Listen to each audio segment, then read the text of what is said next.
Okay. तो हम लोग स्टार्ट करते हैं। सबसे पहला आपका जो एजेंडा है, सबसे पहला आपका कल के दिन का टेस्ट होगा। बाद में जो 2 सेशंस में जो पढ़ाने वाला हूँ उसका थ्योरी होगा, फिर थोड़ा ब्रेक होगा और ब्रेक के बाद मैं आपका कंबाइंड टेस्ट लूँगा। ओके, तो सबसे पहला अपना कल के दिन का टेस्ट स्टार्ट करते हैं। सबको बेस्ट ऑफ लक।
ओके, मुझे सबसे पहला सेल्फ हेल्प के बारे में बताओ। सेल्फ हेल्प से क्या होता है?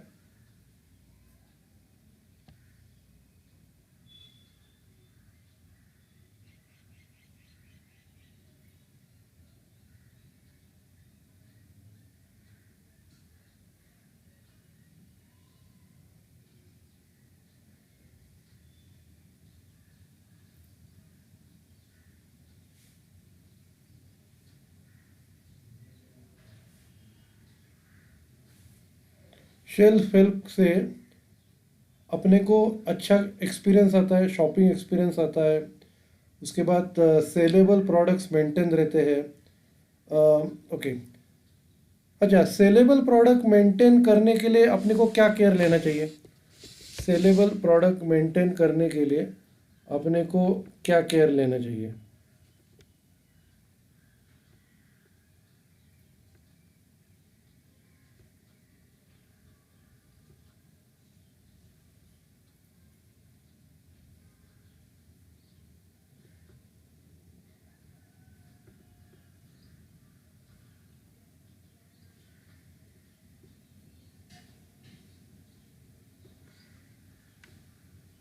सेलेबल प्रोडक्ट्स मेंटेन करने के लिए आपको क्या मेजर्स लेना चाहिए? यस, क्लीन क्लीन करना, फ्रेश रखना। बाद में आपको देखना है कि एक्सपायरी डेट एक्सपायर हो चुकी है क्या, डैमेज नहीं है क्या, इन्फेस्टेड नहीं है क्या, फंगस इन्फेक्टेड नहीं है क्या, तो वो आपको देखना है। ओके, शेल्फ हेल्प का मतलब क्या होता है? शेल्फ हेल्प का मतलब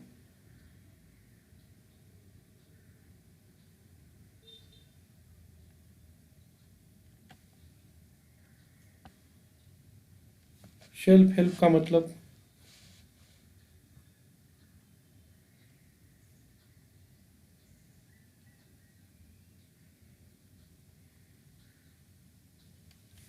शेल्फ हेल्प का मतलब रहता है क्लीनिंग करना, जनरल मेंटेनेंस रखना, और आपको देखना है कि जो प्रोडक्ट्स है प्लानोग्राम के हिसाब से रखा हुआ है कि नहीं। बाद में रोटेशन करना, फिर फ्लोर स्टैक और रैक क्लीनिंग करना। तो इसके स्टेप्स क्या क्या है? शेल्फ हेल्प के स्टेप क्या क्या है?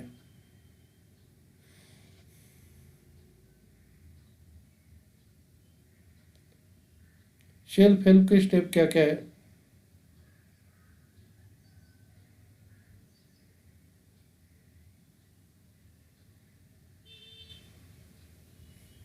सबसे पहला शेल्फ एम्प्टी करना, उसके बाद क्लीन करना, expiry date, infestation, fungus infected देखना, फिर प्लानोग्राम देखना, तो उसके बाद फिर से रिफिल करना।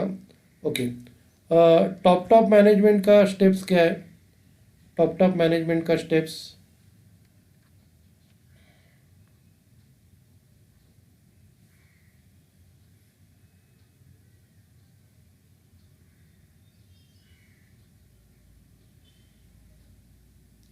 सबसे पहला एम्प्टी टॉप, बाद में क्लीन करना, बाद में रिफिल।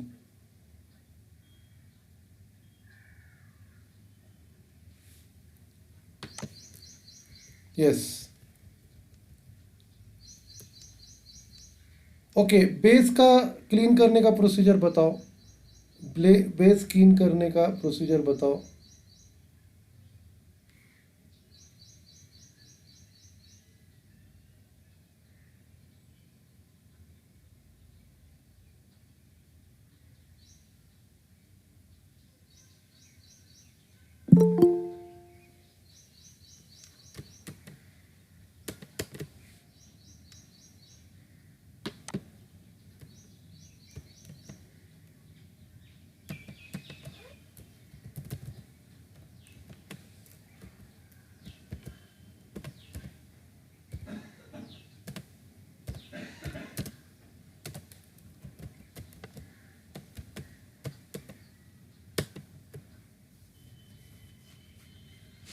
बेस क्लीन करने का कि 100% अपना फिक्सचर मंडे से फ्राइडे के बीच में होना चाहिए। बाद में आपको स्लिप रखनी है as per standard operating procedure के अनुसार। फिर मैन पावर एलोकेट करना है बेस क्लीनिंग के लिए। ओके, टॉप का मतलब क्या रहता है?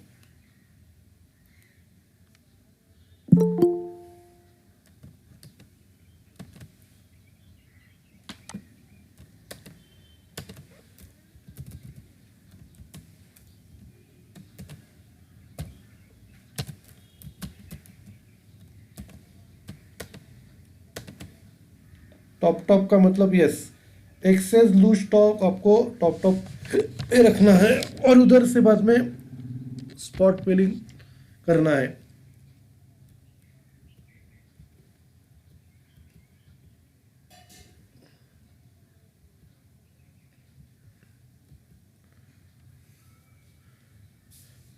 अच्छा, टॉप करने का प्रोसीजर बताओ। टॉप से स्पॉट फिलिंग करने का प्रोसीजर बताओ।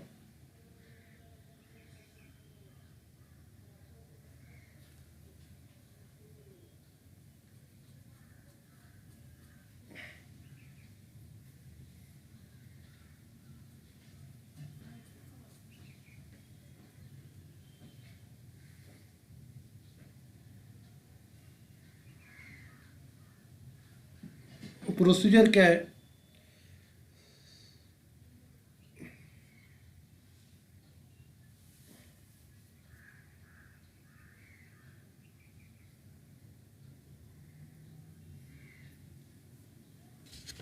यस, प्रोडक्ट आपको नीटली स्टॉक रखने हैं। बाद में फुल कार्टून भी टॉप के ऊपर रख सकते हो, लेकिन ओवरलोडेड नहीं होना चाहिए। ओवरलोडेड होगा तो रैक बेंड हो जाएगा और उससे वो टूट भी सकता है। उसको लेबल लगाने हैं टू नॉट ओवरलोड के। फिर गोंडोला की हाइट कितनी होनी चाहिए? गोंडोला की हाइट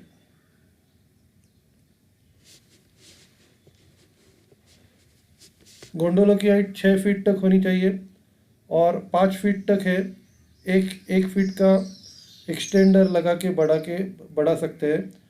और एक्सटेंडर अगर नहीं मिल रहा है तो हम लोग मैनेजर को बोल सकते हैं एक्सटेंडर के लिए। फिर वॉल रैक की हाइट कितनी चाहिए? वॉल रैक की हाइट कितनी चाहिए? 7 फीट, यस बराबर है, 7 फीट होनी चाहिए। और वॉल रैक का पोजीशन क्या होना चाहिए? वॉल रैक की पोजीशन क्या होनी चाहिए? वॉल रैक की पोजीशन किधर होनी चाहिए? वॉल रैक नाम से ही पता चलता है ना, वॉल के ऊपर बोल्टेड होना चाहिए। और बोल्टेड अगर नहीं है तो क्लस्टर मैनेजर को आपको कंप्लेंट करना चाहिए। फिर एंड ऑफ सीजन का मतलब क्या है? End off season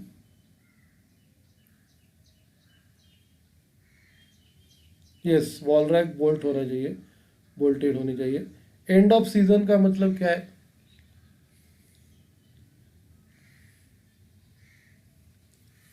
end off season मतलब पर्टिकुलर सीजन जब एंड होता है। फॉर एग्जांपल गर्मी के सॉरी ठंडी के सीज़न में आपको स्वेटर लोग खरीदते हैं, तो वो सीज़न ख़त्म हो गया तो एंड ऑफ सीज़न बोलते हैं। या बारिश के दिनों में छतरी या रेनकोट परचेस किए जाते हैं। तो जिस सीज़न में ख़त्म हो जाता है, जो पर्टिकुलर सीज़न में प्रोडक्ट बेचे जाते हैं वो सीज़न ख़त्म हो जाता है तो उसको एंड ऑफ सीज़न बोलते हैं। रिलेटिंग टू एंड, बराबर है। Okay, before, best before date मतलब क्या? बेस्ट बिफोर डेट का मतलब क्या है?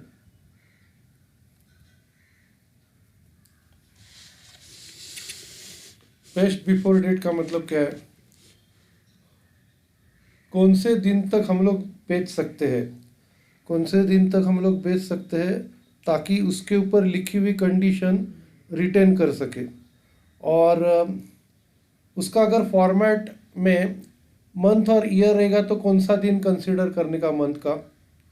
Yes, MMYY format. तो अगर उसमें सिर्फ महीना और ईयर लिखा रहेगा तो उसकी कौन सी डेट कंसीडर करने की, एक्सपायर होने की?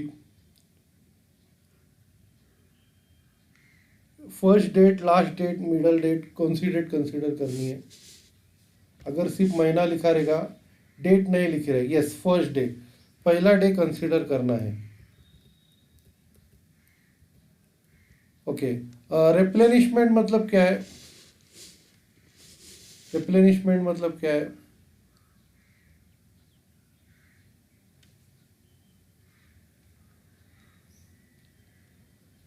रिप्लेनिशमेंट मतलब रैक जब खाली रख रहे तो उसको फिल करना है, उसको रिप्लेनिशमेंट बोलते हैं। रिप्लेनिशमेंट के 3 टाइप बताओ। Filling shelf, yes, shelf fill करना जब वो खाली दिखाई दे। तो 3 टाइप के रिप्लेनिशमेंट बताओ।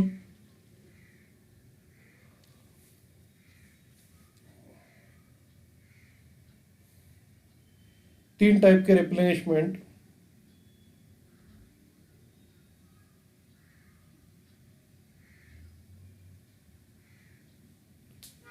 सबसे पहला स्पॉट फिल, फिर freshly around stock. Spot fill, freshly around stock और BOH, वेरी गुड। ओके, बाद में मुझे उसका सीक्वेंस बताओ,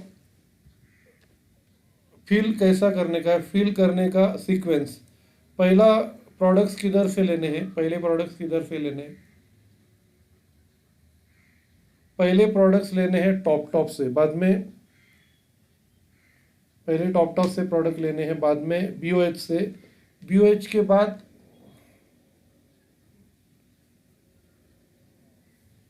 BOH के बाद किधर से? लास्टली, क्या लास्टली? लास्ट में कौन आता है? फ्रेशली नहीं, फ्रेशली अराइव स्टॉक। बाद में अगर नॉन पैक HU रहेगी, हैंडलिंग यूनिट, तो डायरेक्टली उसको शॉप फ्लोर पे लेके जाना है। डिस्ट्रीब्यूशन सेंटर से अगर नॉन पैक आइटम आते हैं तो उनको डायरेक्टली आपको फ्लोर पे लेके जाना है। अच्छा, स्पॉट फिल के बारे में बताओ। स्पॉट फिल मतलब क्या? स्पॉट फिल,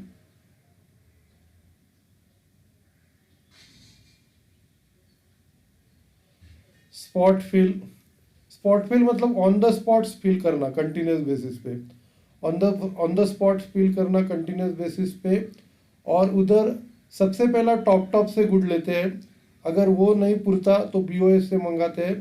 ओके, उसकी प्रोसीजर बताओ मुझे, उसकी प्रोसीजर क्या है? यस, सबसे पहला कौन सा गैप खाली हो देखना, identify the gap on the shelf. सबसे पहले कौन सा शेल्फ खाली है देखना। उसके बाद क्या करना है? उसके बाद आपको जो SKU टॉप पे रखा रहेगा उसको लेने का है और आपको फिर उसको शेल्फ पे डालना है, टॉप से, शेल्फ से। फिर शेल्फ ख़त्म हो जाता है तो BOH से, आइदर FIFO और FIFO बेसिस पे। और फिर जो बचेगा उसको आपको पैक करना है, स्लिप लगानी है और उसके ऊपर कितना क्वांटिटी बाकी है लिखना है और फिर कार्टून को BOH लेके जाना है।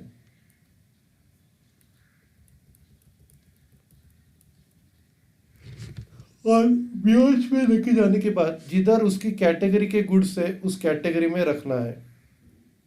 ओके, बाद में फ्रेशली अराइव स्टॉक, जो नया स्टॉक आया है उसका रिप्लेनिशमेंट कैसा करना है, जो नया आया है उसका रिप्लेनिशमेंट कैसा करना है, नया स्टॉक का।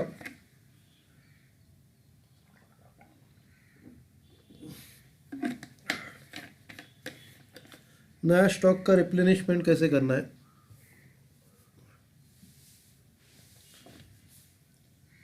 सबसे पहला स्टॉक रिसीव करना है, फिर जीआरएन का प्रोसीजर है। जीआरएन मतलब गुड्स रिसीव नंबर आपको देना है कंप्यूटर पे, फिर उसको फ्लोर लोकेशन पे लेके जाना है, फिर आपको शेल्फ पे रखना है, फिर जो भी एक्सेस गुड्स रहेगा कार्टून में डालना है, और फिर कार्टून बीओएच पे लेके जाना है, उसको स्लिप लगा के बाद में बीओएच को लेके जाना है, और फिर उसको उसकी कैटेगरी में रखना है।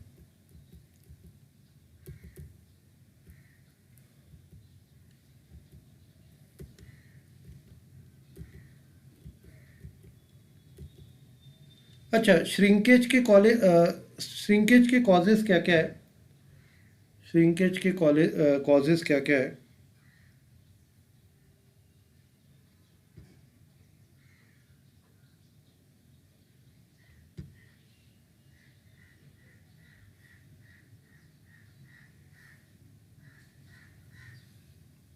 सबसे प्रोसेस फैसिलिटी नहीं, प्रोसेस फेलियर, प्रोसेस फेलियर। उसके बाद inter company fraud, internal theft, external theft, ये कॉजेज है।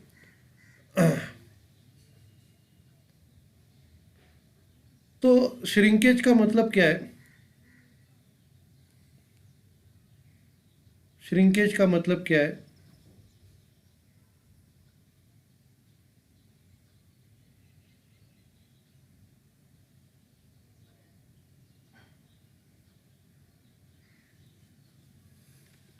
श्रिंकेज का मतलब है अनएक्सप्लेन लॉस, जिस लॉस को हम लोग एक्सप्लेन नहीं कर सकते, और ये हम सबका ड्यूटी है उस लॉस को अपने स्टोर्स से बचाना, स्टोर्स को श्रिंकेज के लॉस से बचाना।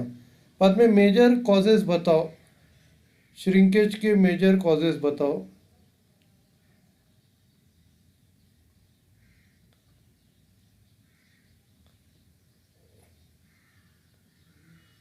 श्रिंकेज के major causes customer theft, sweethearting, internal theft, vendor theft, short deliveries, stock counting errors, administrative errors, तो ये सब है। उसके बाद इससे कौन बचाएगा, जो भी श्रिंकेज है, श्रिंकेज से अपने को कौन बचाएगा।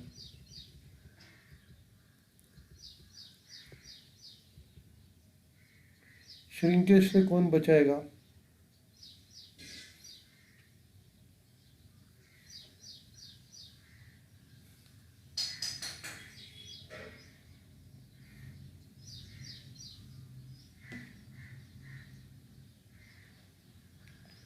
श्रिंकेज से सबसे पहला फायर आ रहा नाम है, सीसीटीवी चेक, सर्वेलेंस एंटीना, उसके बाद एक्सेस का, yes access colour control check, door frame metal detectors, hand held metal detectors, फिर जो टैग लगाए जाते हैं, तो ये सब बचाएंगे। अच्छा, कल सीसीटीवी साइनेज के बारे में बताओ, सीसीटीवी साइनेज के बारे में।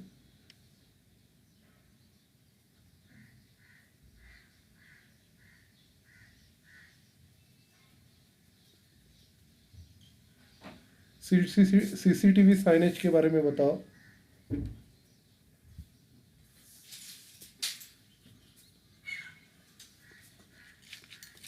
सीसीटीवी साइनेज आपको मल्टीपल लोकेशन पे लगाने हैं, और हर 3 बे के बाद होने चाहिए, फिर जिधर कॉस्टली आइटम्स से उधर होने चाहिए।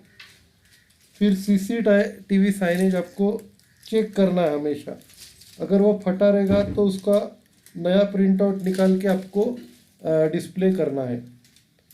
ओके, फिजिकल सिक्योरिटी के बारे में बताओ, फिजिकल सिक्योरिटी।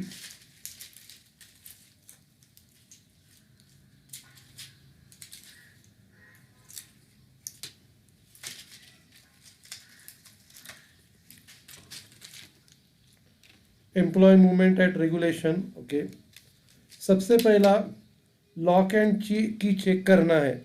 सबसे पहला लॉक एंड की चेक करना है, उसके बाद सील लगाना है ताकि कोई उधर इंटरफियर ना करे। फिर एम्प्लॉय डिक्लेरेशन और चेकिंग होना चाहिए। फिर एम्प्लॉय मूवमेंट रेगुलेशन,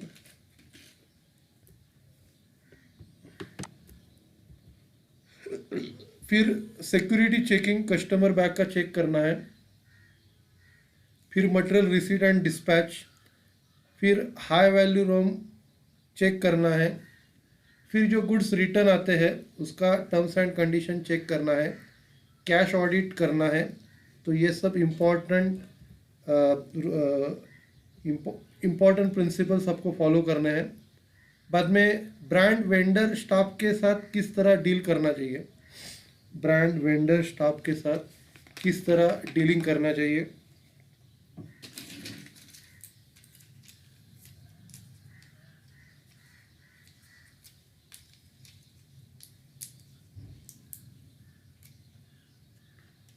सबसे पहला जो रूल स्टाफ के लिए अप्लाई होता है वही रूल स्टाफ ब्रांड वेंडर के लिए भी अप्लाई है। बाद में यस, फोटो आईडी होना चाहिए और स्टोर्स मैनेजर की परमिशन होनी चाहिए।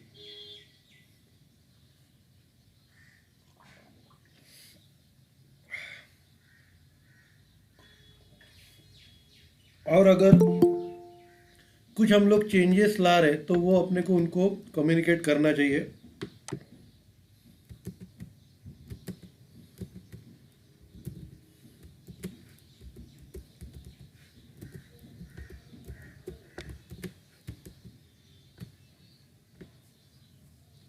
कुछ रूल्स एंड रेगुलेशन में अगर चेंजेस रहेगा तो अपने को वो बताना चाहिए ब्रांड के लोगों को, और स्टोर्स मैनेजर उनके ऊपर फाइनल डिसीजन लेगा। उनके ऊपर जो फाइनल डिसीजन है वो स्टोर्स मैनेजर लेगा। उसके बाद यस, आईडी वैलिड होना चाहिए, फोटो आइडेंटिटी कार्ड वैलिड होना चाहिए। ओके, शॉप लिफ्टिंग के बारे में बताओ। Shop lifting, pilferage, grazing, stealing के बारे में।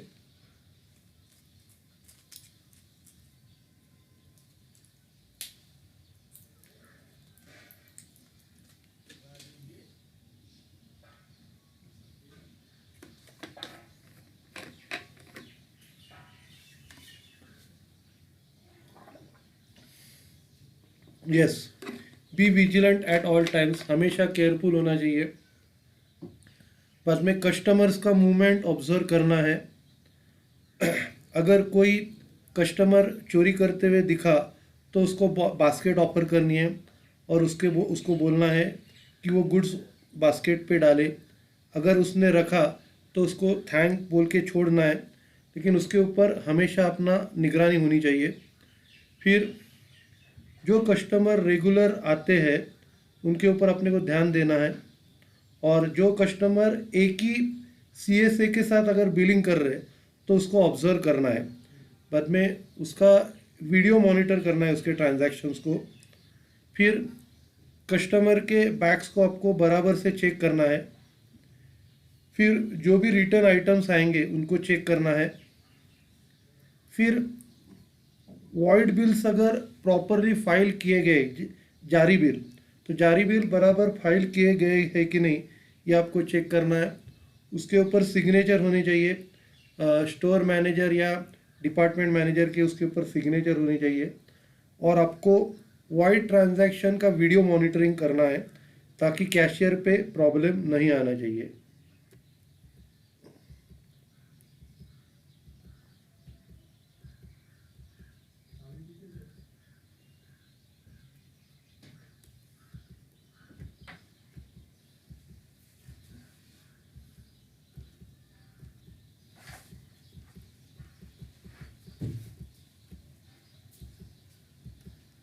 ओके, फिजिकल इन्वेंट्री के बारे में बताओ।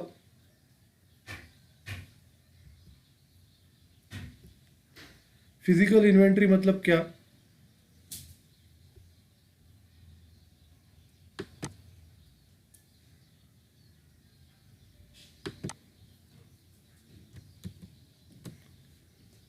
फिजिकल इन्वेंट्री क्या है फिजिकल इन्वेंट्री का मतलब क्या है? फिजिकली इन्वेंट्री का मतलब है स्टॉक काउंट करना और वो सिस्टम के साथ चेक करना, और अब कोई अगर शॉर्टेज या एक्सेस है तो उसको करेक्ट करना। ओके, तो फिजिकल फिजिकल इन्वेंट्री का इम्पोर्टेंस बताओ। फिजिकल इन्वेंट्री का इम्पोर्टेंस क्या इम्पोर्टेंस है फिजिकल इन्वेंट्री का? सबसे पहला, स्टॉक कितना अवेलेबल है, एसक्यू कितना अवेलेबल है, और वो डिमांड और सप्लाई के हिसाब से उसकी अवेलेबिलिटी है क्या। फिर उसके बाद यस, स्टोर सेल्स को इम्प्रूव करना, सेल्स अपने बढ़ने चाहिए। फिर श्रिंक और डंप को कम करना, एक्यूरेसी मेंटेन कराना। तो ये सब फिजिकल इन्वेंट्री का इम्पोर्टेंस है। ओके, फिजिकल इन्वेंट्री का उसमें क्या कौन सा एक्टिविटीज़ होता है? फिजिकल इन्वेंट्री प्रोसेस में कौन सा एक्टिविटी होता है?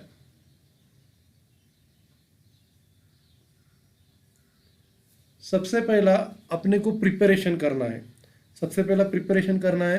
फिर स्टॉक काउंट करना है, यस प्रिपरेशन, स्टॉक काउंट करना है। उसके बाद रिकन्सिलेशन और फिर एंट्री करना है। अच्छा, फिजिकल इन्वेंट्री के बारे में बताओ मुझे, और पॉइंट्स क्या है फिजिकल इन्वेंट्री के बारे में? स्टॉक काउंट है, और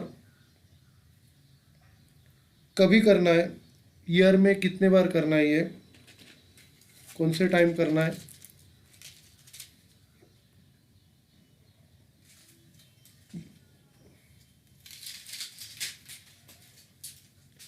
वंस इन अ क्वार्टर करना है। ओके,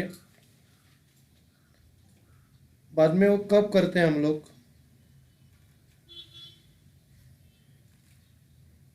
यस, रात को 9 बजे चालू करते हैं, और उसके लिए ऑर्डर अपने को एचओ से आता है।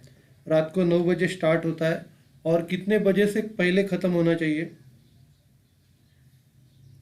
कितने बजे से पहले ख़त्म होना चाहिए? सुबह के 6 बजे के पहले ख़त्म होना चाहिए। ओके, उसकी प्री एक्टिविटीज़ कब चालू होती है? प्री फिजिकल इन्वेंट्री एक्टिविटीज़ कितने दिन पहले चालू होती है?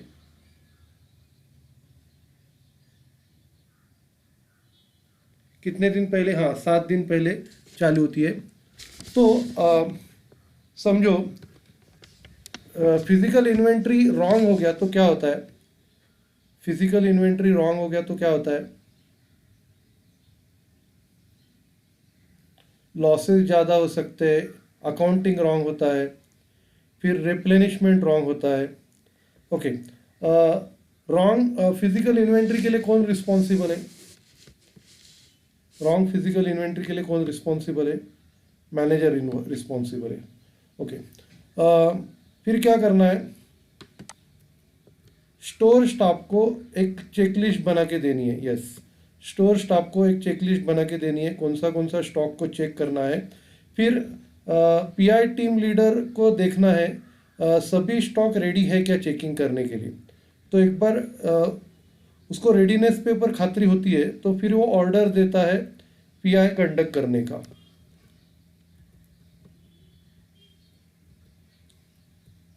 फिर स्टोर टीम के पास एक लेटेस्ट कॉपी चाहिए प्लानोग्राम की।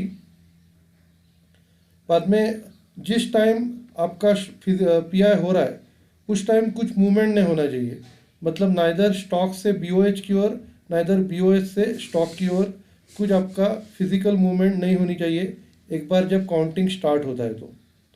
ओके, अच्छा, उसके पहले क्या क्या करना चाहिए? फिजिकल इन्वेंट्री स्टार्ट करने से पहले क्या क्या करना चाहिए?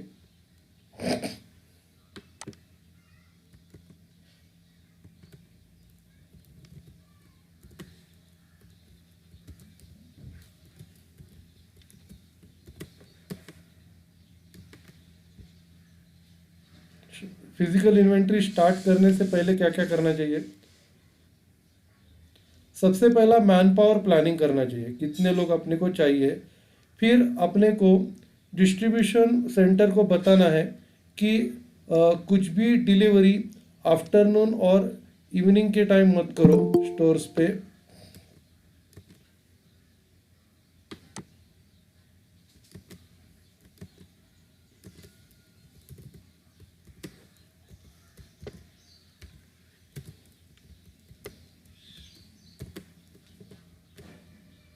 आफ्टरनून या इवनिंग पे कोई डिलीवरी नहीं चाहिए। बाद में जो लोग के पास सिस्टम राइट्स है वो लोग फिजिकल इन्वेंट्री के टाइम प्रेजेंट होने चाहिए। बाद में आपको फिजिकल इन्वेंट्री डॉक्यूमेंट ऑब्टेन करने हैं और कंफर्म करना है कि उसमें सभी कैटेगरीज कवर है क्या। फिर आपके कंप्यूटर और प्रिंटर्स चल रहे हैं क्या वो आपको देखना है। आपको प्रिंट आउट निकालने को आना चाहिए। फिर यस, जो भी स्टेशनरी चाहिए वो आपको इकट्ठा करनी है।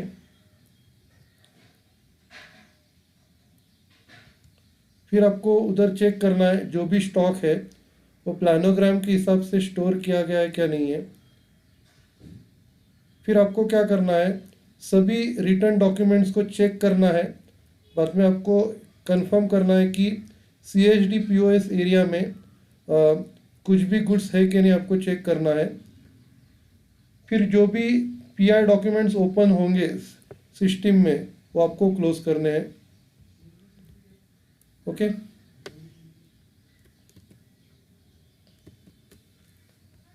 तो आपका टेस्ट खत्म हो गया।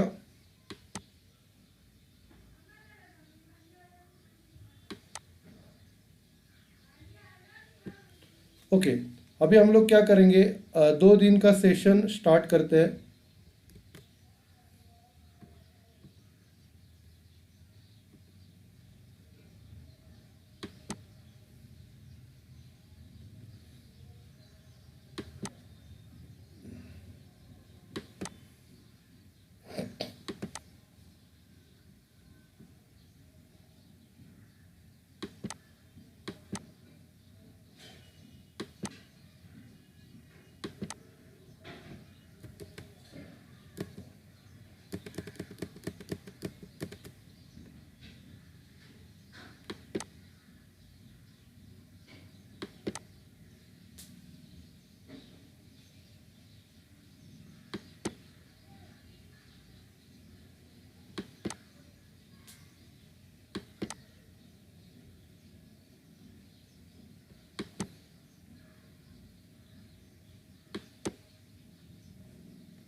सबको प्रेजेंटेशन दिख रहा है? चैट बॉक्स में लिखो।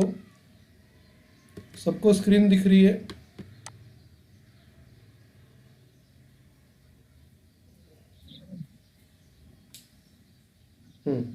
तो आज का सेशन हम लोग स्टार्ट करते हैं। ओके, सबसे पहला फ्रॉडलेंट मैनेजमेंट। अभी फ्रॉड होने के क्या रीज़न है, फ्रॉड क्यों होते हैं? सबसे पहला है undue trust on stakeholders. हम लोग ज़रूरत से ज़्यादा ट्रस्ट रखते हैं स्टेक होल्डर्स के ऊपर। फिर सिस्टम या डिवाइस फेलियर, अपना सिस्टम या डिवाइस में कुछ फेलियर हो सकता है। टेंडेंसी टू टेक शॉर्टकट, लोगों का टेंडेंसी रहता है शॉर्टकट लेने का। Financial compulsion of an employee, कुछ एम्प्लॉय के ऊपर आफत आती है पैसों की, उसके वजह से। फिर ओवर कॉन्फिडेंस है और सिस्टम का निगलेक्ट होता है तो फ्रॉड होता है। उसके बाद आपको फ्रॉड होने से कैसे बचना है? सबसे पहला, identify and plug gaps in process and do not accept process failure. सबसे पहला आपको गैप किधर ये आइडेंटिफाई करना है और फिर आपको क्या करना है, गैप्स को फिलअप करना है। गैप्स को फिलअप करने के बाद आपको प्रोसेस फेलियर्स को एक्सेप्ट नहीं करना है। Take steps to audit process and identify damages to prevent the fraud. तो ऑडिट प्रोसेस के स्टेप्स लेने हैं और आपको डैमेज आइडेंटिफाई करके फ्रॉड से प्रिवेंट करना है। Ensure all system and devices are functional at all times. आपको ये इंश्योर करना है कि सभी सिस्टम और डिवाइसेस हर टाइम चालू रहने चाहिए। ज़ीरो टॉलरेंस टू फ्रॉडस्टर्स, कोई फ्रॉड करता है तो उसको टॉलरेट नहीं करना चाहिए। तो किधर किधर फ्रॉड होने के चांसेस है। सबसे पहला कैश सेफ रूम, जिधर कैश रखा जाता है। फिर पीओएस ट्रांजैक्शन, आपका बिल जिधर होता है, पॉइंट ऑफ सेल्स ट्रांजैक्शन, उधर फ्रॉड हो सकता है। बाद में क्रेडिट नोट इशू, मतलब जब सेल्स रिटर्न होता है तो इशू क्रेडिट नोट देते तब फ्रॉड हो सकता है। या रिडम्पशन, मतलब जो कूपन इनकैश करते हैं, कूपन के बदले में गुड्स देते हैं, उधर फ्रॉड हो सकता है। आर्टिकल एक्सचेंज, रिप्लेस करके दिया तो उधर फ्रॉड हो सकता है। प्रमोशनल ऑफर्स में फ्रॉड हो सकता है। डेली कैश सेल्स पे फ्रॉड हो सकता है। बैंकिंग ऑफ कैश, जब कैश हम लोग बैंक कर रहे हैं उस टाइम फ्रॉड हो सकता है। होम डिलीवरी करते वक्त फ्रॉड हो सकता है। फिर सेल्फ अटेंडेंस के टाइम हो सकता है। डम डिस्पोजल एंड गार्बेज क्लियरेंस के टाइम हो सकता है। डीजल परचेस, बाद में card swiping, डीएचडी direct store delivery, उधर फ्रॉड हो सकता है। स्टाफ अटेंडेंस में फ्रॉड हो सकता है। अभी सबसे पहला क्रेडिट नोट या सेल्स रिटर्न इश्यू और रिडम्पशन के बारे में बोलेंगे। अभी क्रेडिट नोट क्या होता है, जब कस्टमर लोग सेल्स रिटर्न करते, गुड्स परचेज जो करते वो जो वापस कर रहे, तो हम लोग उनको क्रेडिट नोट देते हैं। अभी सबसे पहले आपको क्या करना है, क्रेडिट नोट पे जो भी लिखा रहेगा वो आपको रजिस्टर में एंट्री करना है, कस्टमर सर्विस डेस्क पे। बाद में आपको जो गुड्स है ओरिजिनल बिल और गेट पास के साथ लेना है। फिर एलपीओ उसका ऑडिट करेगा और उसका क्रेडिट नोट और रिफंड रिपोर्ट का ऑडिट करेगा। Any exception will be reported to sales manager and investigated.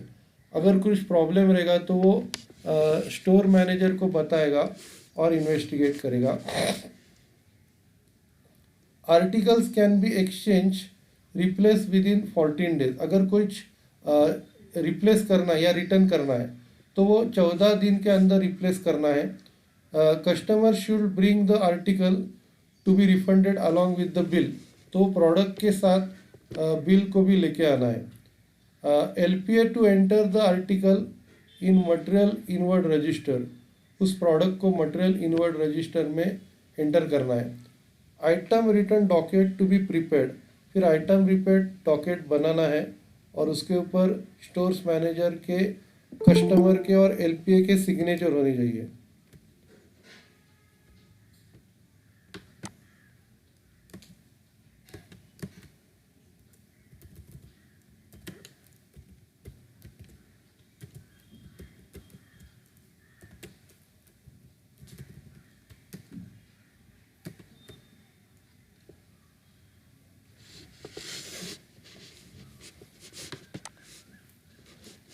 फिर रिफंड ट्रांजैक्शन आपको पीओएस के उधर ही करने हैं और स्टोर मैनेजर का आईडी पे ही करना है।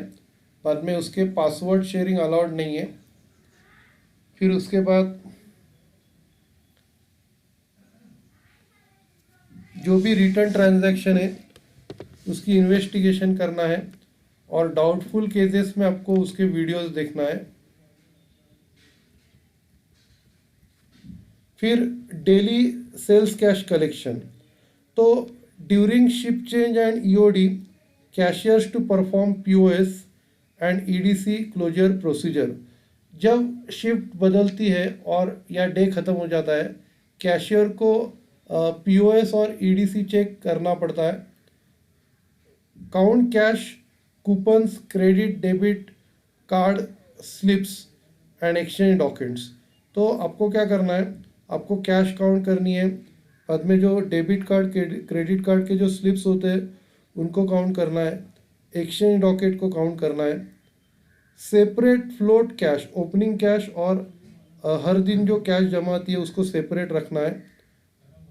Put sales cash and coupon in different cash pouch, आपको कैश और कूपन्स अलग अलग पाउच में रखना है। फिर आपको कैश मूवमेंट रजिस्टर पे उसकी एंट्री करनी है और साइन करना है। बाद में conduct cash declaration for each cashier, हर एक कैशियर के लिए कैश डिक्लेयर करना पड़ता है। Do EOD process in the system, आपको ईओडी प्रोसेस सिस्टम में करना है। Deposit seal cash pouch in the cash safe. फिर आपको क्या करना है, जो कैश पाउच है वो आपको कैश सेफ में डालना है। फिर अगला टाइप है होम डिलीवरी। होम डिलीवरी आपको स्टॉप से करानी है, स्टाफ से। अभी आपको क्या करना है, जब वो गुड्स लेके जा रहा है तो उसके साथ बिल भी लेके जाना है। Ensure bill accompanies home delivery staff for post payment. बाद में check home delivery cash on return. जब स्टाफ आता है वापस तो आपको उसकी कैश चेक करनी है। Cash to be declare by home delivery staff both during living and on return. जब वो स्टोर छोड़ता है और जब वो वापस आता है तो उसको कैश डिक्लेयर करनी है। Check 100% items as per the bill. फिर आपको बिल के हिसाब से सभी आइटम को चेक करना है। फिर cash declaration by home delivery staff. फिर कैश डिक्लेयर करना है होम डिलीवरी स्टाफ को। फिर cash deposit by home delivery staff on return as per the bill amount. फिर बिल अमाउंट जितना है उतना कैश डिपॉजिट करना है। फिर उसकी एंट्री स्टाफ मूवमेंट रजिस्टर पे करनी है। Home delivery to be supported with home delivery bill only. तो होम डिलीवरी बिल अलग रहता है, तो होम डिलीवरी करते टाइम होम डिलीवरी बिल होना चाहिए। Any exceptions to be investigated. अगर कोई प्रॉब्लम रहेगा तो उसको इन्वेस्टिगेट करना है। बाद में है dump disposal and garbage clearance. सबसे पहला, time for garbage clearance must be laid down and followed by the housekeeping and LPA. सबसे पहला गार्बेज क्लियरेंस का टाइम टेबल बनाना है और उसको हाउस कीपिंग स्टाफ और एलपीए को फॉलो करना है। All packing material will be flatten, उसकी पाउडर करनी है डिस्पोजल करने से पहले। LPA check garbage under camera before disposal of house keeping staff. उसके बाद एलपीए चेक करेगा गार्बेज को डिस्पोज करने से पहले एलपीए स्टाफ चेक करेगा। उसके बाद housekeeping staff will be frisk while going out for garbage disposal. Housekeeping staff को चेक किया जाएगा गार्बेज डिस्पोजल को जाने से पहले। All fruit and vegetable and not fruit and vegetable will be dump with the check dump registers. जो भी हम लोग ने डंप किया है उसका एंट्री डंप रजिस्टर पे होगा और सैप डॉक्यूमेंट्स में होगा डिस्पोज करने से पहले। Entry will be made in material outward register. उसकी एंट्री हम लोग मटेरियल आउटवर्ड रजिस्टर में करेंगे। Employees are not allowed to take any dump material for personal use. किसी भी एम्प्लॉय को डंप मटेरियल अपने खुद के पर्सनल पर्पस के लिए लेके जाने के लिए अलाउड नहीं है।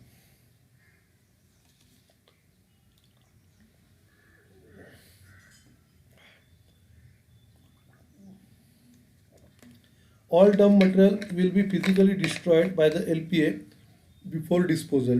जो भी डंप मटेरियल है उसको LPA डिस्ट्रॉय करेगा। LPO will audit all garbage and dump before disposal. LPO सभी गार्बेज को ऑडिट करेगा डिस्पोजल होने से पहले।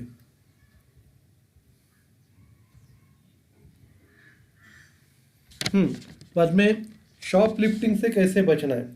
Variable feasible, please keep BOH door close lock during peak hours. अगर पॉसिबल हुए तो बीओएच के दरवाजे आपको बंद रखने हैं पीक आवर्स के time. Assign responsibility to keep watch on BOH to the respective department which is adjourning to the BOH.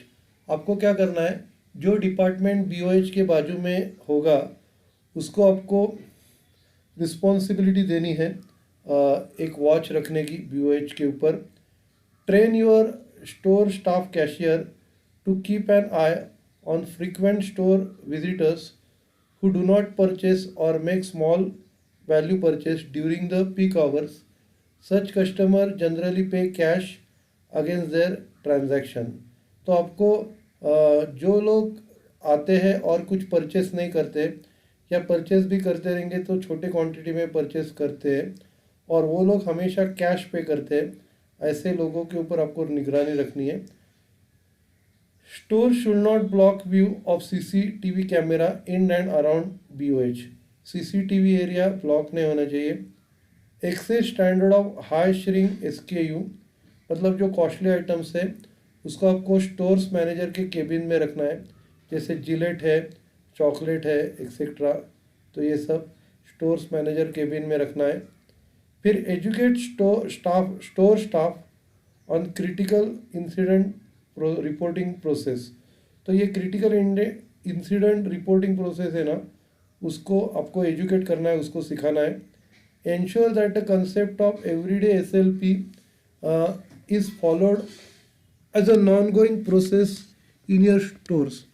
आपको हर दिन एसएलपी प्रोसीजर फॉलो होना चाहिए आपके स्टोर्स में।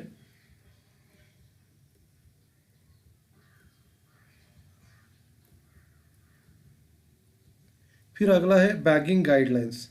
अभी बैगिंग मतलब क्या? Bagging is the process of putting products purchase by customers into bag properly after billing. Bagging का मतलब है गुड्स को बैग में डालना बिलिंग होने के बाद। Note, carry bag are chargeable. Carry bag free में नहीं आती, उसके लिए उनको पैसा देना पड़ता है। Ensure not to give them free to customers. आपको एंश्योर करना है कि उसको फ्री में कस्टमर्स को नहीं देना है।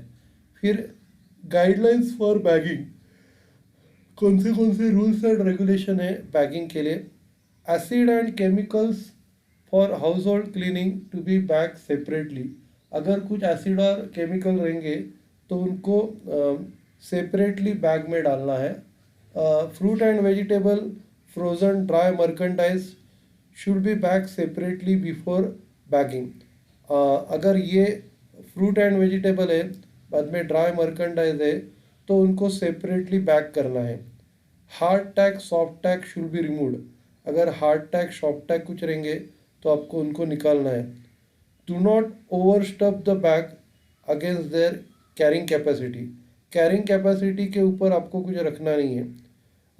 बाद में fill bags optimally up to 3/4 of their capacity. सिर्फ आपको उसकी 3/4 कैपेसिटी भरनी है। ओवरलोडिंग भी नहीं करना है। ओवरलोडिंग करेंगे तो बैग फट जाएगा। अंडरलोडिंग करेंगे तो बैग वेस्टेज हो जाएगी। Bag food and non food separately if customer is willing to take multiple bag.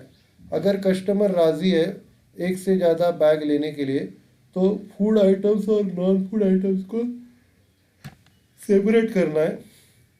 बाद में hard merchandise should be bag first so that they are at the bottom of the bag. जो भी hard goods है उनको आपको सबसे नीचे रखना है, और जो सॉफ्ट डेलिकेट आइटम्स है उनको आपको ऊपर रखना है। फिर बैगिंग एक्टिविटी कैसे करनी है? सबसे पहला प्रोडक्ट का ग्रुप करना है, ग्रुप प्रोडक्ट्स। फिर put products in bag.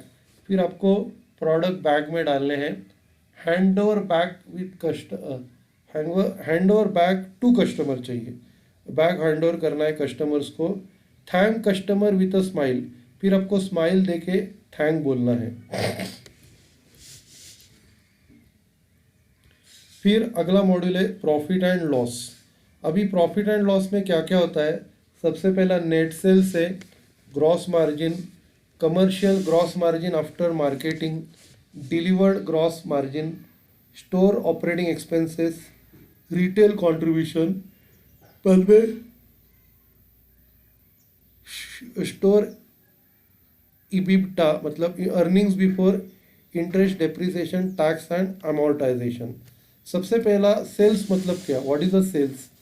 Sales means sales after tax, की जो टैक्स के बाद जो सेल्स की अमाउंट है उनको हम लोग नेट सेल्स भी बोलते हैं। It is express in rupees lakhs. Lakhs में हम लोग उसको एक्सप्रेस करते हैं। सेल्स पर स्क्वायर फीट या sales per day means net sales divided by store capacity area और further divided by operational days. तो उसको डेज से डिवाइड करके अपने को सेल्स पर डे आता है, या उसको स्क्वायर फीट से डिवाइड करके सेल्स पर स्क्वायर फीट आता है।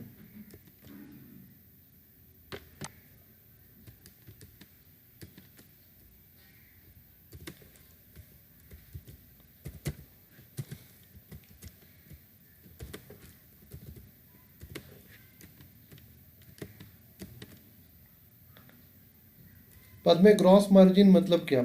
Gross margin means margin earn as a result of difference between cost of goods sold and selling price of the goods.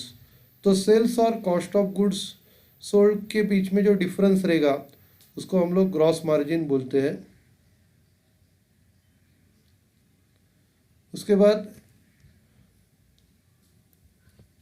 Private label products have higher margin as compare to branded products. आप अगर branded products बेचेंगे तो उसमें आपको ज़्यादा margin मिलेगा private label से। Any markdown done by stores reduces the gross margin. अगर कुछ मार्कडाउन प्रोसीजर आपने किया तो आपका ग्रॉस मार्जिन कम हो जाता है। Ensure that no products are sold below RRP. Recommended retail price के नीचे आपको कुछ कौन सा भी गुड सेल नहीं करना है।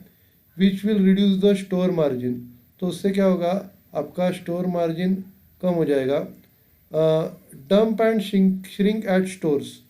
तो डंप का मतलब है actual dump posted for the month in SAP for F&V and non F&V। मतलब जो एक्चुअल डंप हो रहा है उसको हम लोग क्या करते हैं, एंटर करते हैं।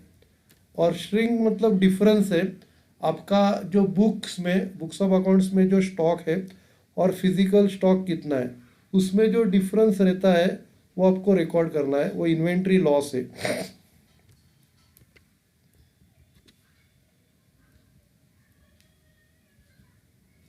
बाद में उसको परसेंटेज के टर्म्स में हम लोग एक्सप्रेस करते हैं।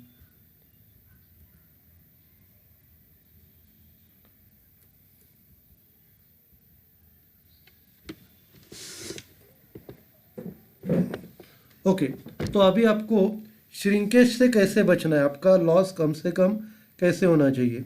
Do timely mark down to sell perishable and near expiry product to ensure low dump in ownership.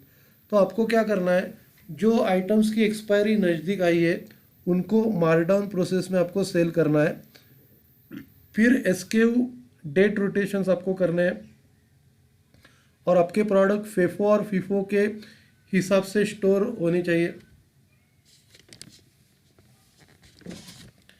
फिर आपको देखना है कि बराबर temperature as per guidelines set हुए कि नहीं हुए।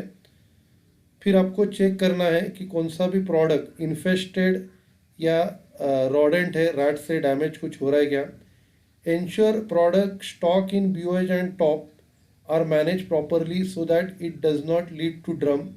आपको प्रॉपरली स्टॉक हो गया है कि नहीं चेक करना है। Ensure timely and accurate stock taking for proper inventory accounting and less shrink. आपको हर बार स्टॉक टेकिंग लेना है ताकि आपका इन्वेंट्री अकाउंट प्रॉपर है और श्रिंक कम होना चाहिए। Ensure daily counting of high risk SKU so that shrink is under control. आपको हर दिन SKU काउंट करने जो महंगे वाले रहते हैं ताकि आपका श्रिंक कंट्रोल में रहे। उसके बाद this KPI is under control and stores needs to ensure that these losses are control and within permissible units. आपको इसका KPI कंट्रोल में रखना है ताकि आपका स्टोर्स कंट्रोल में रहे, विद इन लिमिट्स में रहे। ओके, बाद में अलग अलग ऑपरेटिंग एक्सपेंसेस के आइटम्स क्या क्या रहते हैं। सबसे पहला staff cost, rent, utilities, consumable and packing, repair and maintenance, housekeeping and pest control, security expenses, communication, ये सब है। बाद में bank finance charges, other expenses, ये सब होते हैं। अभी स्टाफ कॉस्ट में क्या आता है, स्टाफ कॉस्ट में जो सैलरी पे करते हैं वो आती है। Include salaries invest in incentive paid to manager on Reliance Retail rolls and assistant staff on SMSL, मतलब Strategic Manpower Solution Limited को और रिलायंस रिटेल्स के लोगों को जो सैलरी पे करते हैं उनके डिटेल्स होते हैं। Store actionables, ensure that all store staff are regularly swiping their attendance card. सभी स्टाफ स्वाइपिंग कर रहे हैं क्या नहीं ये देखना है। उसके बाद ensure there is no proxy swiping happening at the stores. आपको इंश्योर करना है कि उधर कुछ भी प्रॉक्सी स्वाइपिंग नहीं हो रहा है। Ensure attendance product is done ensure attendance regularization is done timely to ensure staff cost is good। तो आपको ये देखना है कि अटेंडेंस हर दिन हो रहा है क्या नहीं हो रहा है। बाद में उसमें रेंट इंक्लूड है। रेंट में क्या है, rent payable to landlord, municipal taxes and common area management. तो ये हम लोग रेंट लैंडलॉर्ड को दे रहे हैं या म्यूनसिपल टैक्सेस पे कर रहे हैं या common area municipality common area maintenance का पैसा पे कर रहे हैं, तो ये सब रेंट में आता है। In case of stores within a mall and on a revenue sharing agreement, rent is calculate as percentage as is return in the agreement और minimum guarantee whichever is higher और any basis as mention in the agreement. अगर mall में दुकान होगी sharing agreement पे, sharing arrangement पे, तो कम से कम जितना रेंट है और मिनिमम गारंटी कितनी है, उसमें से जो ज़्यादा रहेगा वो अपने को देना है। In case of own property, अगर खुद की प्रॉपर्टी रहेगी तो नोशनल कॉस्ट, एक इमेजिनरी कॉस्ट अपने को रेंट करके लेनी है। On a annual basis is taken and circulation is done certainly by finance team to give proper reflection of the retail item. तो आपको एक इमेजिनरी अमाउंट लेनी है अगर खुद की जगह रहेगी तो। बाद में कंज्यूमेबल एंड पैकिंग। कंज्यूमेबल में क्या क्या इंक्लूड होता है, सबसे पहला ऑपरेशन कंज्यूमेबल्स, उसमें कैरी बैग होती है। आईटी कंज्यूमेबल में printing cartridge, ACL points, label, POS rolls, printer ribbons, barcode label, ये सब होता है। मार्केटिंग में क्या होता है, प्रोमो सेल रहता है। एफएम फैकल्टी मैनेजमेंट में क्या रहता है, cleaning chemicals, floor dusters, hand wash, ये सब रहते हैं। एसेट्स में क्या रहता है, एसेट्स में ट्रॉलीज रहती है। फिर रिपेयर्स एंड मेंटेनेंस में क्या है, कमिटेड एमसी चार्जेस रहते हैं। बाद में जो कुछ भी एमसी में नहीं लिखा रहेगा वो रिपेयर्स में रहते हैं।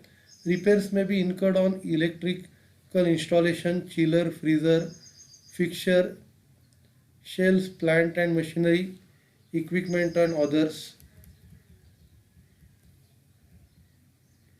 फिर housekeeping and pest control devices, expenses incurred towards the payment of housekeeping agency and cost of housekeeping consumables utilise and pest control expenses.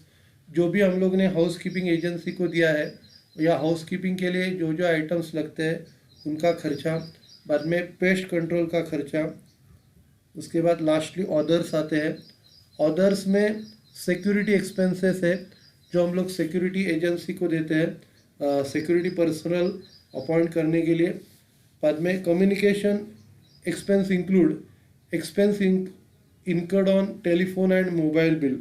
तो जो खर्चा टेलीफोन और मोबाइल बिल के लिए लगता है वो उसमें इंक्लूड है। बाद में बैंक फाइनेंस में credit charges, CMS pickup charges include होता है।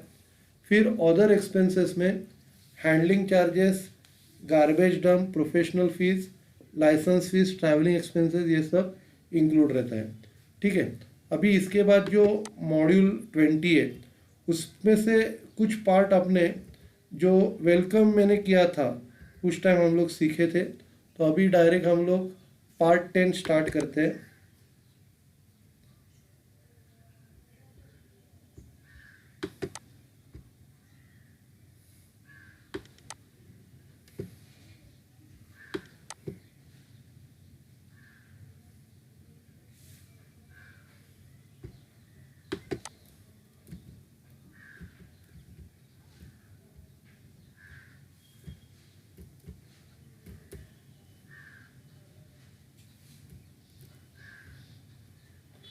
ओके।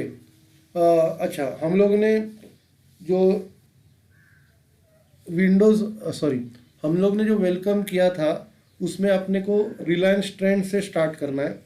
तो रिलायंस ट्रेंड से क्या है, कपड़ों की दुकान है, अपैरल एंड एसेसरी स्टोर्स। उसमें मेन वुमेन और चिल्ड्रन के लिए कपड़े मिलते हैं। उसमें 100 ब्रांड्स है, जिसमें नेशनल है, इंटरनेशनल है, प्राइवेट ब्रांड्स है। बाद में दूसरा है एजियो.com। ये फैशन वेबसाइट है जिसमें अपने को वुमेन, मेन एंड किड्स के लिए कपड़े मिलते हैं। ये लॉन्च हो गया था अप्रैल 2016 में, और उसमें इंटरनेशनल और इंडियन ब्रांड्स है। बाद में रिलायंस ज्वेल्स ये स्पेशलिटी स्टोर्स है। फिर उसमें डेली वेयर से पार्टी वेयर तक सब वैरायटीज़ है। फिर कस्टमाइज ज्वेलरी डिज़ाइनिंग है, जैसे हम लोग बताएंगे वैसे वो बना के देते हैं। और उसका जो काउंट है वो 77 है, और 87 सिस्टर कंसर्न है। फिर रिलायंस मार्केट इधर हम लोग कैश एंड कैरी है, मतलब आपको कैश कैरी करना है उधर जाने के लिए, और जो भी गुड चाहिए वो परचेस करना है, और वो कैश बेसिस पे ही होता है। Reliance Market is a business to business model. ये एक बिजनेस टू बिजनेस मॉडल है।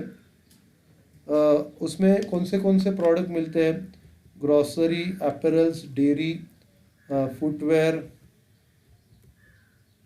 Bakery, CDIT and electronics, FMCG, essential non-food, toys, fruit and vegetable, home improvements, auto accessories, ये सब मिलते हैं। बाद में ये 47 है। उसके बाद रिलायंस ने सबसे पहला इंटरनेशनल ब्रांड एक्वायर किया था जिसका नाम है हैमलेट्स, और फॉरेन का ब्रांड है, रिलायंस ने परचेस किया था। बाद में रिलायंस फाउंडेशन क्या क्या करती है, अभी हम सब जो काम कर रहे हैं ये रिलायंस फाउंडेशन के अंडर आ रहा है। Focuses on core pillars of rural transportation, मतलब गांव शहर में कन्वर्ट होना चाहिए। Health, education, sports for development, disaster response, art, culture and heritage, urban renewal, इसके ऊपर रिलायंस फाउंडेशन फोकस करता है। फिर अपना जॉइनिंग का चालू होता है। सबसे पहला बेसिक हाइजीन। तो when you join, make sure you have filled up.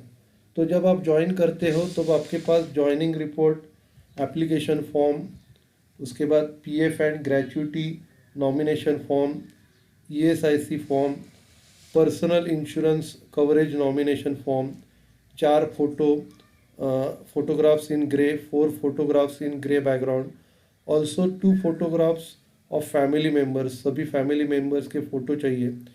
फिर PF transfer form, ensure that store managers enter your date of joining in a system. आपको चेक करना है कि स्टोर मैनेजर आपका डेट ऑफ ज्वाइनिंग सिस्टम में डालता है क्या।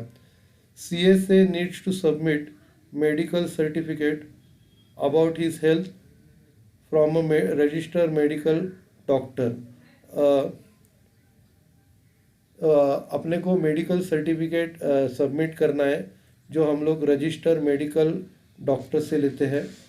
बाद में व्हेन यू ज्वाइन होने के बाद आपको 10 की मार्कशीट और सर्टिफिकेट देना है। फिर बर्थ सर्टिफिकेट अगर अवेलेबल रहेगा तो वो देना है। फिर 12 का सर्टिफिकेट, और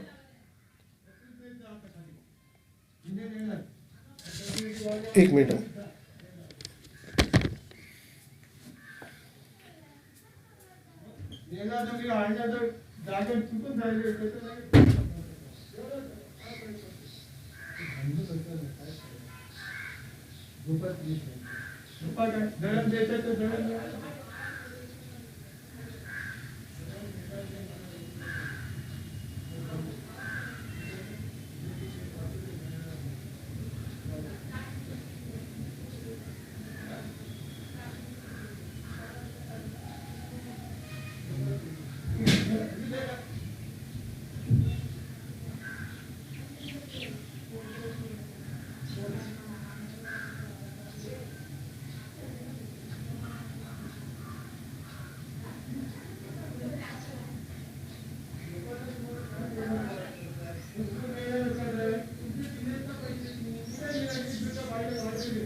हाँ मला लेट होतोय आता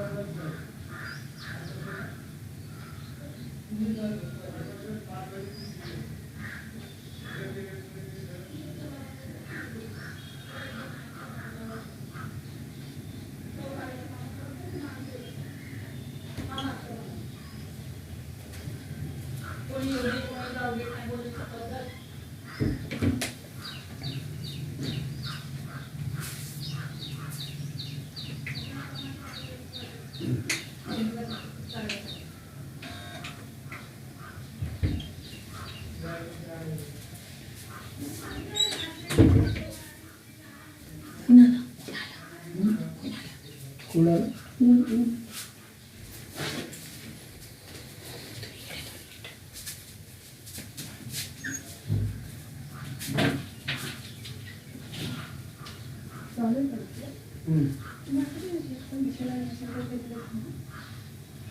आता काय काय कशाला तुम्ही काय काम असं तू आता तू विषय काढते का मला नाही एवढं डोकं आता तू माझी हे काढ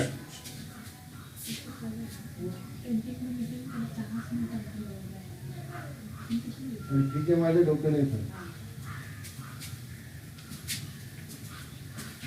दार बंद कर ऊन येते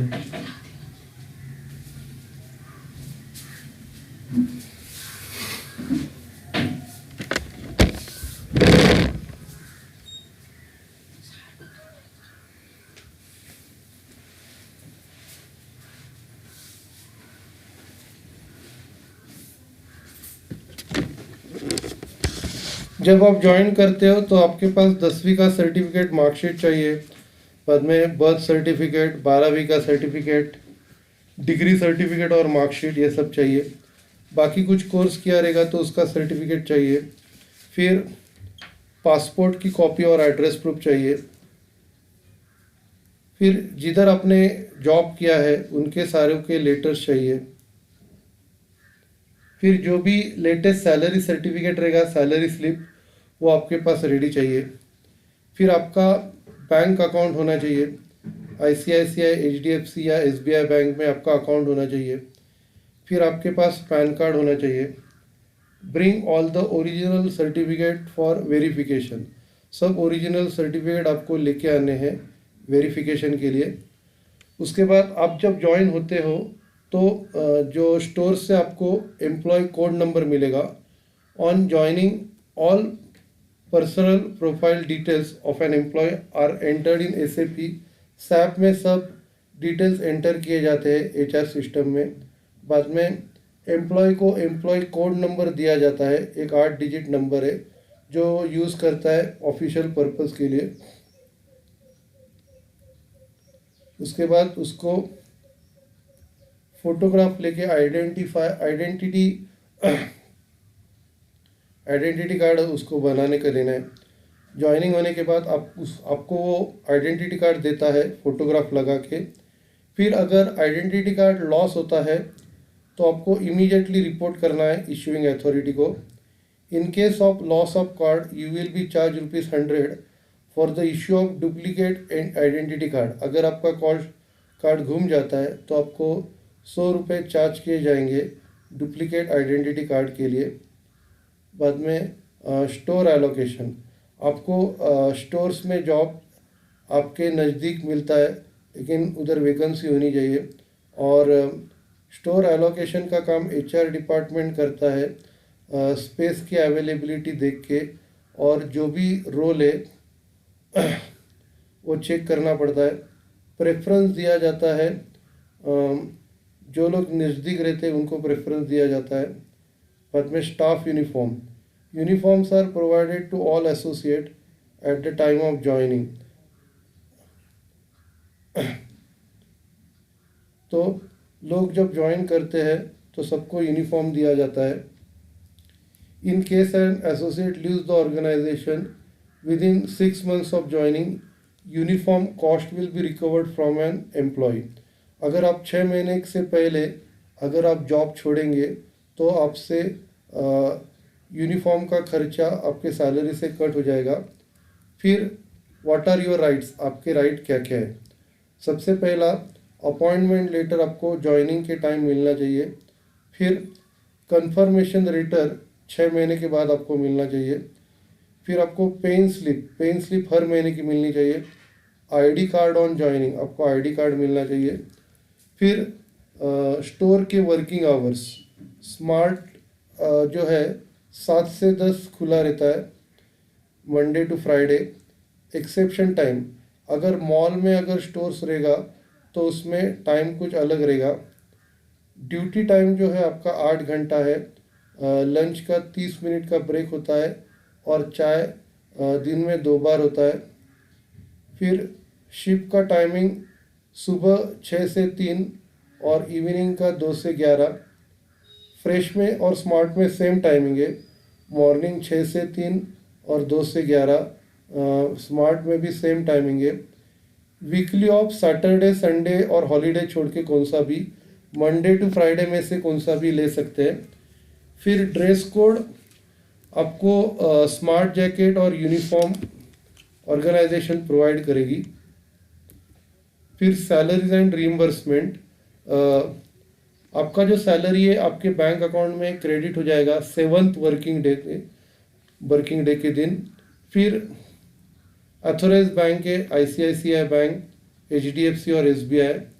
बाद में अटेंडेंस कैसे करना है, every employee needs to use the swipe access machine for making attendance, आपको कार्ड स्वाइप करना है। 1 day leave would be deducted for every late coming beyond 15 minutes, 15 minute के ऊपर अगर आप लेट आते हो तो लेट मार्क लग जाएगा। Request can be made for regularising attendance with store manager, आप रिक्वेस्ट कर सकते हो स्टोर्स मैनेजर को। अटेंडेंट की साइकिल है 1 से 31st। If you have any grievance complaint respect to salary attendance, share it with your store manager. अगर आपको कुछ कंप्लेंट है तो आप कंप्लेंट कर सकते हो स्टोर्स मैनेजर से। Leave entitlement, leaves are provided as per the shop and establishment of the respective state, जो भी लीव है आपको शॉप एंड एस्टेब्लिशमेंट के रूल्स के अनुसार आपको मिलेगी। Paid holidays are also provided as per the shop and establishment of the respective state, आपको पेड हॉलीडेज भी मिलेगा शॉप एंड एस्टेब्लिशमेंट के रूल्स के अनुसार। बैलेंस लीव भी आपको इनकैश हो जाएगा शॉप एंड एस्टेब्लिशमेंट के रूल्स के अनुसार। बाद में प्रोबेशन और कंफर्मेशन। प्रोबेशन मतलब क्या रहता है, कंफर्म होने से पहले 6 महीने का पीरियड रहता है। Probation period is of 6 months। SM confirms the employee in a system, बाद में स्टोर्स मैनेजर आपको कंफर्म करता है सिस्टम में। Confirmation letter is given to the employee, बाद में एम्प्लॉय को कंफर्मेशन लेटर दिया जाता है। Regular refresher training, 52 weeks training on various topics to be given with certification, आपको 52 weeks का ट्रेनिंग दिया जाएगा अलग अलग टॉपिक के ऊपर, और उसके ऊपर आपको सर्टिफिकेट भी मिलेगा। Information about job routines, job routines के बारे में आपको इंफॉर्मेशन दी जाएगी। बाद में ऑनलाइन ट्रेनिंग फैसिलिटी, आपको सभी ऑनलाइन ट्रेनिंग फैसिलिटीज़ प्रोवाइड की जाएगी। उसके बाद करियर प्रोग्रेशन, फिर आपका करियर प्रोग्रेस होते जाएगा। फिर सैलरीज एंड वेजेस के बारे में, वेजेस आपको मिनिमम वेजेस एक्ट के रूल्स के अनुसार मिलता है। डिडक्शन आपका होता है पीएफ 12%, सैलरी का 12%। बाद में ईएसआई 1.75% ऑफ द बेसिक। बाद में आपको टारगेट दिया जाता है ताकि आपका प्रमोशन हो जाए। कस्टमर सर्विस एसोसिएट और बिजनेस डेवलपमेंट एसोसिएट, तो आप कस्टमर सेल्स एसोसिएट रहते हैं, उससे आपका प्रमोशन कस्टमर सर्विस एसोसिएट और बिजनेस डेवलपमेंट एसोसिएट्स के ओर होता है। Bonus is paid annually as per statutory guidelines of the bonus act. Bonus आपको रूल्स एंड रेगुलेशन के हिसाब से मिलता है। Attendance, every employee need to use the biometric machine for marking attendance, आपको बायोमेट्रिक मशीन यूज़ करनी है attendance mark करने के लिए। Once employee code is generated you need to register index finger for biometric, आपको इंडेक्स फिंगर रजिस्टर करनी है biometric machine पे। You need to punch in out compulsory, in out compulsory आपको करना है। नो स्वाइप नो पे, अगर आप स्वाइप नहीं करेंगे तो आपको पेमेंट नहीं मिलेगा। Do not allow others to move in out your access, आपको आपके एक्सेस से इन आउट करने नहीं देना है। Adhere to shift schedules as per the roster, तो जो भी रोस्टर्स पे लिखा रहेगा उसके अनुसार आपको शिप मिलेगा।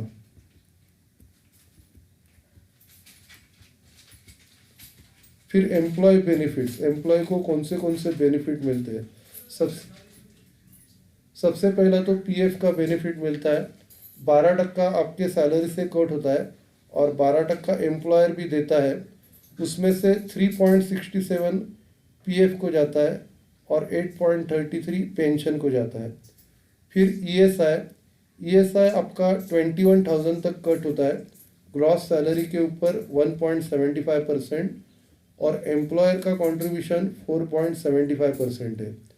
फिर ईएसआईसी स्कीम के अंडर क्या क्या कवर है, sickness scheme, medical scheme, maternity benefit, disablement benefit, dependent benefit, ये सब ईएसआईसी के अंडर कवर है।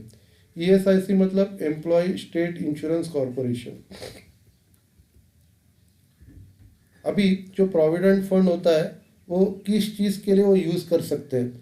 सबसे पहला घर परचेस करने के लिए, अगर उसका 5 साल का सर्विस हो गया है तो वो प्रोविडेंट यूज़ कर सकते हैं। बाद में लोन रिपे करने के लिए, अगर लोन लिया है तो 10 साल पूरे होने के बाद लोन रिपे करने के लिए यूज़ कर सकते हैं। फिर 7 साल के बाद खुद के या फैमिली मेम्बर के मैरिज के लिए यूज़ कर सकते हैं। फिर पोस्ट मैट्रिकुलेशन, 7 साल के बाद अपने चिल्ड्रन के पोस्ट मैट्रिकुलेशन एजुकेशन के लिए यूज़ कर सकते हैं।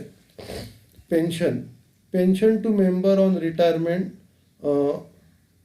10 ईयर्स ऑफ सर्विस, 10 साल पूरे होने के बाद आपको पेंशन मिलेगा। Pension to family on death of member based on nomination, अगर अपनी डेट होती है तो अपने फैमिली को पेंशन मिलेगा जिसका नाम हम लोग ने नॉमिनेट किया है उसको। मेडिकल बेनिफिट,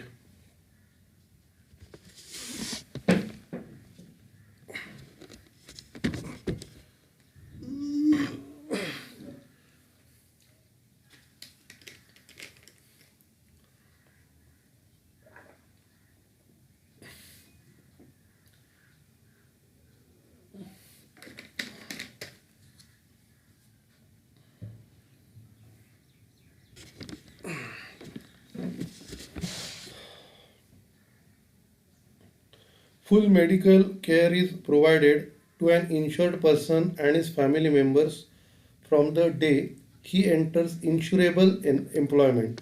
जब भी वो इंश्योरेंस के लिए एलिजिबल होता है तो फुल मेडिकल केयर उसमें कवर होती है।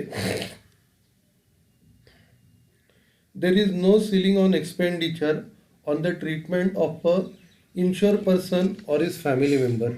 उसमें कोई रेस्ट्रिक्शन नहीं, आपको जितना भी चाहिए वो कवर मिल सकता है। Medical care is also provided to retired and permanently disabled insured person. जो रिटायर्ड हो गया है या परमानेंटली डिसेबल हो गया है उसको भी मेडिकल केयर मिलेगी और उसके लिए 120 रुपया एनुअल प्रीमियम पे करना पड़ता है। बाद में sickness benefit in the form of cash compensation at the rate of 70% of the wages is payable to insured workers during the period of certified sickness for a maximum of 91 days in a year। आपको आपके wages का 70% amount जब आप सिक रहोगे, बीमार रहोगे तो मिलेगा, और ये आपको मैक्सिमम 91 डेज के लिए मिल सकता है। मैटरनिटी बेनिफिट्स फॉर द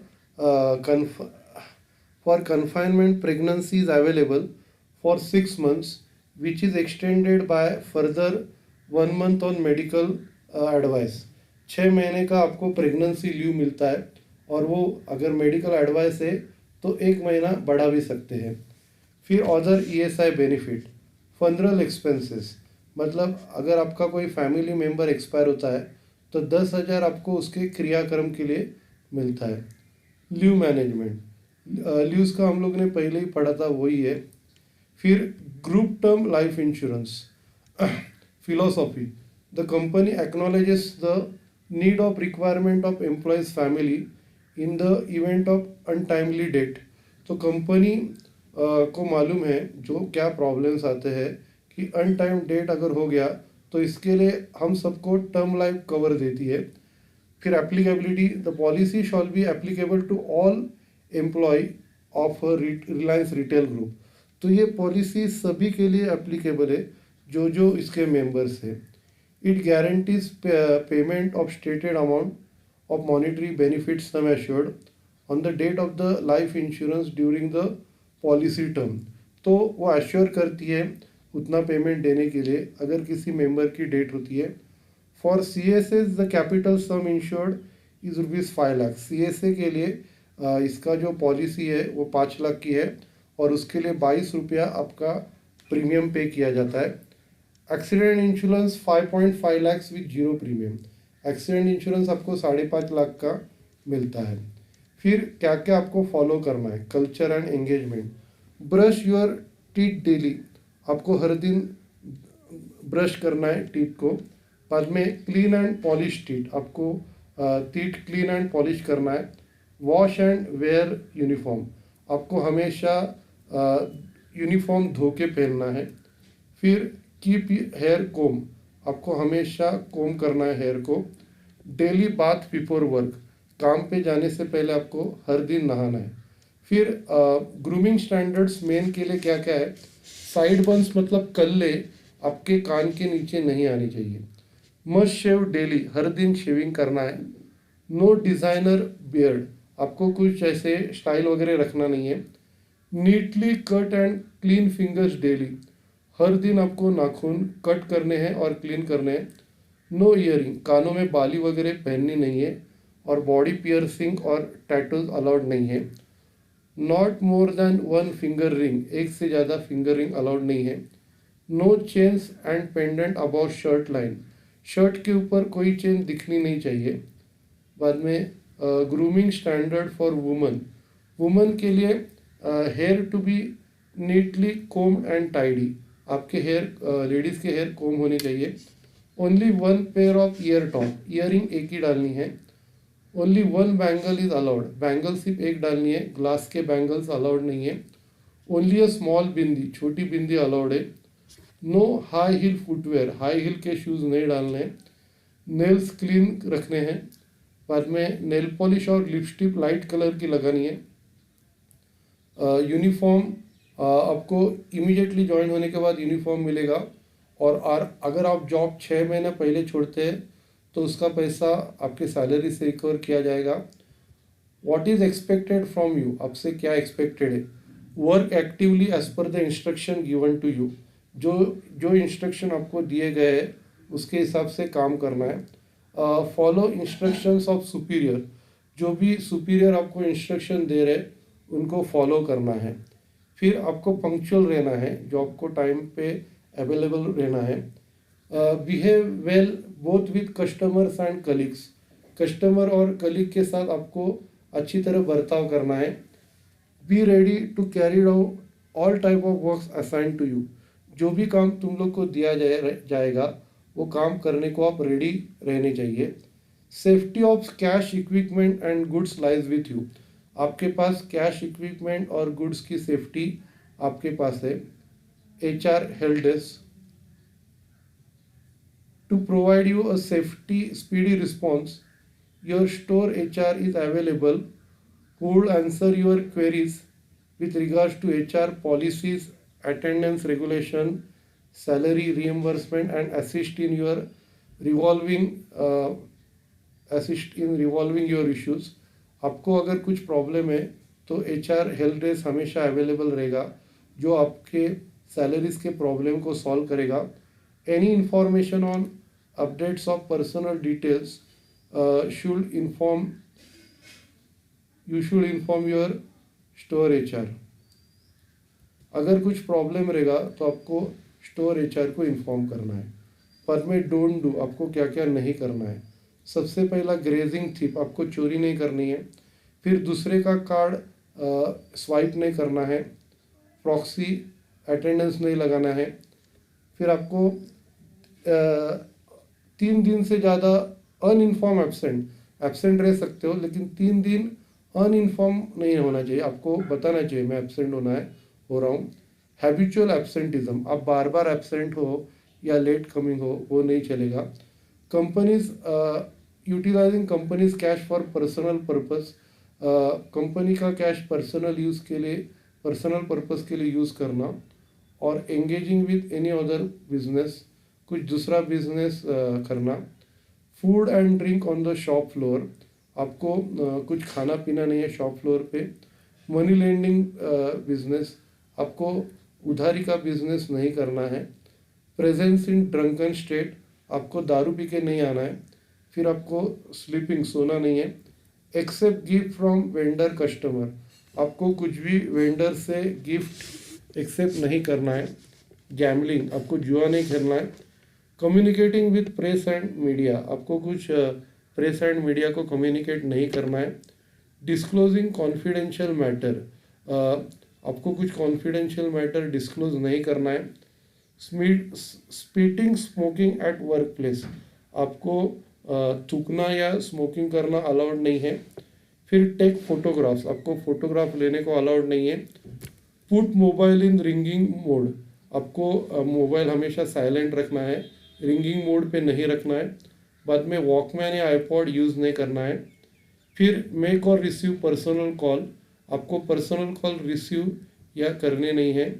उसके बाद warning, all these acts will attract disciplinary action, अगर आप ये सब करते हो तो आपके ऊपर एक्शन लिया जाएगा और उससे आपका जॉब जा भी सकता है। May lead to dismissal of services.